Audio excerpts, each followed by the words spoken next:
Hello dears, അസ്സലാമു അലൈക്കും. Welcome back to be cool with Ponnu. എല്ലാവർക്കും നമ്മുടെ പുതിയ വീഡിയോയിലേക്ക് സ്വാഗതം. ഇന്നത്തെ നമ്മുടെ റെസിപ്പി നല്ലൊരു അടിപൊളി പായസമാണ്. പായസങ്ങളുടെ കൂട്ടത്തിൽ വളരെ പെട്ടെന്ന് റെഡിയാക്കി എടുക്കാൻ പറ്റിയിട്ടുള്ളൊരു പായസമാണല്ലേ സേമിയ പായസം. ഒരു സേമിയ പായസത്തിൻ്റെ റെസിപ്പിയാണ് ഞാൻ ഇന്നിവിടെ കാണിക്കുന്നത്. വളരെ പെട്ടെന്ന് തന്നെ നമുക്കൊരു പായസം റെഡിയാക്കി എടുക്കാൻ വേണ്ടി പറ്റും. അതുപോലെ ഈ ഒരു പായസത്തിൽ നമ്മൾ കണ്ടൻസ്ഡ് മിൽക്കോ അതുപോലെ ചവ്വരി ഒന്നും ചേർത്ത് കൊടുക്കുന്നില്ല. വളരെ കുറഞ്ഞ ഇൻഗ്രീഡിയൻസ് വെച്ചിട്ടാണ് നമ്മളൊരു പായസം റെഡിയാക്കിയിട്ടുള്ളത്. അപ്പോൾ എല്ലാവരും വീഡിയോ മുഴുവനായിട്ടൊന്ന് കണ്ടു നോക്കണേ. അതിന് വേണ്ടിയിട്ട് ആദ്യം തന്നെ ചുവട് കട്ടിയുള്ള ഒരു പാത്രം വേണം നമ്മൾ എടുക്കാൻ വേണ്ടിയിട്ട്. അതൊന്ന് ചൂടായി വരുമ്പോൾ അതിലേക്ക് 2 ടേബിൾ സ്പൂൺ നെയ്യ് ഒഴിച്ചു കൊടുക്കാം. ഈ നെയ്യ് ഒന്ന് ചൂടായി വരുന്നത് വരെ ഒന്ന് വെയിറ്റ് ചെയ്യാം. അതൊന്ന് ചൂടായി വന്നിട്ടുണ്ട്. ഈ ഒരു സമയത്ത് ഇതിലേക്ക് കാഷ്യൂ നട്ട്സ് ആണ് ചേർത്ത് കൊടുക്കേണ്ടത്. അത് നിങ്ങളെ ഇഷ്ടത്തിനനുസരിച്ച് ചേർത്ത് കൊടുക്കാം. എന്നിട്ട് ഇതൊന്ന് റോസ്റ്റ് ചെയ്തെടുക്കണം. ലോ ഫ്ലെയിമിലിട്ടിട്ട് വേണം നമ്മളിതൊന്ന് റോസ്റ്റ് ചെയ്തെടുക്കാൻ വേണ്ടിയിട്ട്. ഹൈ ഫ്ലെയിമിലിട്ട് റോസ്റ്റ് ചെയ്തെടുത്താൽ പെട്ടെന്ന് കരിഞ്ഞു പോവും. ഇതൊന്ന് റോസ്റ്റായി വരുമ്പോൾ ഇനി ഇതിലേക്ക് വേണ്ടത് കിസ്മിസാണ്. ഇതും നിങ്ങളുടെ ഇഷ്ടത്തിനനുസരിച്ചിട്ട് വേണം ചേർത്ത് കൊടുക്കാൻ വേണ്ടിയിട്ട്. എന്നിട്ട് ഇതും കൂടെ ഒന്ന് റോസ്റ്റ് ചെയ്തെടുക്കാം. ഫ്ലെയിം ശ്രദ്ധിക്കണം.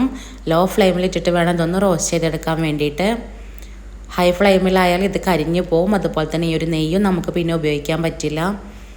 അങ്ങനെ ഇതൊന്ന് റോസ്റ്റായി വന്നിട്ടുണ്ട്. ഇനി ഇത് നമുക്ക് എണ്ണയിൽ നിന്നൊന്ന് കോരി മാറ്റാം.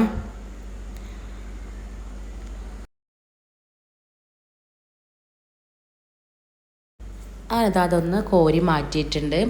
ഇനി ഈ ഒരു സെയിം നെയ്യിലേക്ക് തന്നെ നമുക്ക് സേമിയ ചേർത്ത് കൊടുക്കാം. ഞാനിവിടെ 1 കപ്പ് സേമിയാണ് ചേർത്ത് കൊടുക്കുന്നത്. ഇതുപോലത്തെ സേമിയാണ് എടുത്തിട്ടുള്ളത്. നിങ്ങൾ എടുക്കുന്നത് വലിയ സേമിയാണെന്നുണ്ടെങ്കിൽ ഇതുപോലെ കട്ട് ചെയ്തിട്ട് ചേർത്ത് കൊടുക്കാം. എന്നിട്ട് ഇതൊന്ന് റോസ്റ്റ് ചെയ്തെടുക്കണം. ലോ ഫ്ലെയിമിലിട്ടിട്ട് വേണം ഇതും റോസ്റ്റ് ചെയ്തെടുക്കാൻ വേണ്ടിയിട്ട്. നമ്മളിതുപോലെ മിക്സ് ചെയ്തിട്ട് വേണം ഇതൊന്ന് റോസ്റ്റ് ചെയ്തെടുക്കാൻ. ഇത് കളറ് ജസ്റ്റ് ഒന്ന് ചേഞ്ച് ആകുന്നത് വരെ ഒന്ന് റോസ്റ്റ് ചെയ്തെടുക്കാം. ഇനി നിങ്ങൾ റോസ്റ്റഡ് സേമിയാണ് എടുക്കുന്നതെന്നുണ്ടെങ്കിൽ ഈ ഒരു നെയ്യിലിട്ടിട്ട് ഒന്ന് ചൂടാക്കി എടുത്താൽ മതി. അങ്ങനെ അതിവിടെ ഒന്ന് റോസ്റ്റായി വന്നിട്ടുണ്ട്. ഇനി ഇതിലേക്ക് വേണ്ടത് പാലാണ്. ഞാനിവിടെ 1/2 ലിറ്റർ പാലാണ് ഒഴിച്ചു കൊടുക്കുന്നത്. ഇത് തിളപ്പിച്ച പാലൊന്നുമല്ല, നോർമൽ പാലാണ്. അത് ഇതിലേക്ക് ഒഴിച്ചു കൊടുക്കുന്നുണ്ട്. ഇനി വേണ്ടത് 1/2 ലിറ്റർ വെള്ളം കൂടെയാണ്. 1/2 ലിറ്റർ പാലിന് 1/2 ലിറ്റർ വെള്ളം എന്നുള്ള രീതിയിലാണ് എടുക്കേണ്ടത്. എന്നിട്ട് ഇതും കൂടെ ഒഴിച്ചു കൊടുക്കാം. ഇനി ഇത് നല്ല പോലെ തന്നെ ഒന്ന് മിക്സ് ചെയ്തെടുക്കണം. എന്നിട്ട് ഇതൊന്ന് തിളച്ച് വരുന്നത് വരെ ഒന്ന് വെയിറ്റ് ചെയ്യാം. നമ്മളിതുപോലെ മിക്സ് ചെയ്ത് ഇളക്കി കൊടുത്തിട്ട് വേണം ഇതൊന്ന് തിളപ്പിച്ചെടുക്കാൻ വേണ്ടിയിട്ട്. അങ്ങനെ പാലൊക്കെ ഒന്ന് തിളച്ച് വരാൻ തുടങ്ങുന്നുണ്ട്. ഇത് നമ്മൾ മിക്സ് ചെയ്തുകൊണ്ടേ ഇരിക്കണം. അങ്ങനെ അതിവിടെ നല്ല പോലെ തന്നെ ഒന്ന് തിളച്ച് വന്നിട്ടുണ്ട്. ഈ ഒരു സമയത്ത് നമുക്കിതിലേക്ക് ഏലക്കായ് ചേർത്ത് കൊടുക്കാം. ഞാനിവിടെ മുഴുവനോടെയുള്ള ഏലക്കായ് ഒന്ന് പൊട്ടിച്ചിട്ടാണ് ചേർത്ത് കൊടുക്കുന്നത്. നിങ്ങളുടെ കയ്യിൽ ഏലക്കായുടെ പൊടിയാണ് ഉള്ളതെന്നുണ്ടെങ്കിലും ഈ ഒരു സമയത്ത് തന്നെ ചേർത്ത് കൊടുക്കാം. എന്നിട്ടിത് നല്ല പോലെ തന്നെ ഒന്ന് മിക്സ് ചെയ്തെടുക്കാം. ഇനി ഇതുപോലെ തന്നെ മിക്സ് ചെയ്തിട്ട് വേണം നമ്മൾ ഈ ഒരു സേമിയൊക്കെ കുക്ക് ചെയ്തെടുക്കാൻ വേണ്ടിയിട്ട്. ഇതുപോലെ ഇളക്കി കൊടുത്തുകൊണ്ടേ ഇരിക്കണം. അല്ലാന്നുണ്ടെങ്കിൽ മുകളിൽ പാട കെട്ടും. അത് നല്ല പോലെ തന്നെ ഒന്ന് മിക്സ് ചെയ്ത് ഈ ഒരു സേമിയ വേവുന്നത് വരെ ഒന്ന് വെയിറ്റ് ചെയ്യാം. വീഡിയോ കണ്ടുകൊണ്ടിരിക്കുമ്പോൾ നിങ്ങൾക്ക് ഇഷ്ടമാണെങ്കിൽ ലൈക്ക് ചെയ്യാനും അതുപോലെ നിങ്ങളുടെ ഫ്രണ്ട്സിനും ഫാമിലിക്കും ഷെയർ ചെയ്ത് കൊടുക്കാനും മറക്കല്ലേ. സബ്സ്ക്രൈബ് ചെയ്യാതെയാണ് നിങ്ങളെ വീഡിയോ കാണുന്നതെന്നുണ്ടെങ്കിൽ പ്ലീസ് ഒന്ന് സബ്സ്ക്രൈബും കൂടെ ചെയ്തിട്ട് സപ്പോർട്ട് ചെയ്യണേ. അങ്ങനെ സേമിയൊക്കെ ഇവിടെ കുക്കായി വന്നിട്ടുണ്ട്. ഓവറായിട്ട് കുക്കായി പോകരുത്.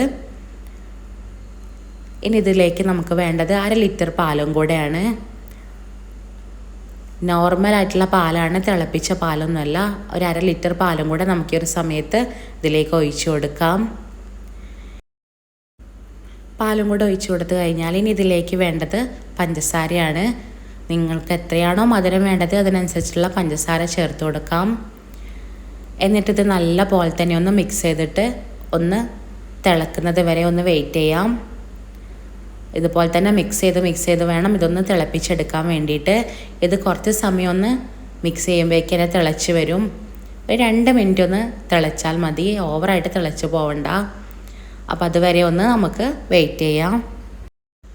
ഇനി നിങ്ങൾക്ക് കണ്ടൻസ്ഡ് മിൽക്ക് ചേർക്കണമെന്നുണ്ടെങ്കിൽ അത് ചേർത്ത് കൊടുത്തിട്ട് വേണം പഞ്ചസാര ചേർത്ത് കൊടുക്കാൻ വേണ്ടിയിട്ട്. മധുരം നോക്കിയിട്ട് ചേർത്ത് കൊടുക്കാം. ഇത് നമുക്ക് വളരെ പെട്ടെന്ന് തന്നെ കുറഞ്ഞ ഇൻഗ്രീഡിയൻസ് വെച്ചിട്ട് ചെയ്തെടുക്കാൻ പറ്റിയിട്ടുള്ള ഒരു അടിപൊളി പായസമാണ്. നല്ല ടേസ്റ്റിയാണ് ഇത് കഴിക്കാൻ വേണ്ടിയിട്ട്. അങ്ങനെ അതൊന്ന് തിളച്ച് വന്നിട്ടുണ്ട്. ഇനി നമുക്കിതിലേക്ക് നേരത്തെ നമ്മൾ കോരി മാറ്റി വെച്ചിരിക്കുന്ന കാഷ്യൂ നട്ട്സും കിസ്മിസും ഒന്ന് ചേർത്ത് കൊടുക്കാം. ഇനി ഇതിലേക്ക് വേണ്ടത് ഒരു 1/2 ടീസ്പൂൺ നെയ്യും കൂടെയാണ്. അതും കൂടെ ഒന്ന് ചേർത്ത് കൊടുക്കാം. എന്നിട്ടിത് നല്ല പോലെ തന്നെ ഒന്ന് മിക്സ് ചെയ്തെടുക്കാം. അപ്പോൾ ഇത്രയേ ഉള്ളൂ. നല്ല അടിപൊളി പായസം ഇവിടെ റെഡി ആയിട്ടുണ്ട്. വളരെ കുറഞ്ഞ ഇൻഗ്രീഡിയൻസ് വെച്ചിട്ട് വളരെ പെട്ടെന്ന് തന്നെ നമുക്കൊരു പായസം റെഡിയാക്കി എടുക്കാൻ വേണ്ടി പറ്റും. നമുക്ക് പായസം കഴിക്കാനൊക്കെ കൊതി തോന്നുന്ന സമയത്ത് വളരെ പെട്ടെന്ന് റെഡിയാക്കി എടുക്കാൻ പറ്റിയിട്ടുള്ള ഒരു അടിപൊളി പായസമാണ്. അപ്പോൾ എല്ലാവരും ഇതൊന്ന് ട്രൈ ചെയ്ത് നോക്കിയിട്ട് നിങ്ങളുടെ അഭിപ്രായങ്ങളൊക്കെ ഒന്ന് കമൻ്റായിട്ട് അറിയിക്കണേ. അപ്പോൾ ഇത്രയേ ഉള്ളൂ നമ്മൾ ഇന്നത്തെ ഒരു വീഡിയോ എല്ലാവർക്കും ഇഷ്ടപ്പെട്ടിട്ടുണ്ടാവുമെന്ന് വിചാരിക്കുന്നു. വീഡിയോ ഇഷ്ടപ്പെട്ടിട്ടുണ്ടെങ്കിൽ ലൈക്ക് ചെയ്യാനും ഷെയർ ചെയ്യാനും മറക്കല്ലേ. അടുത്ത വീഡിയോ ആയിട്ട് കാണാം. അതുവരെ എല്ലാവരോടും bye. Thank you for watching.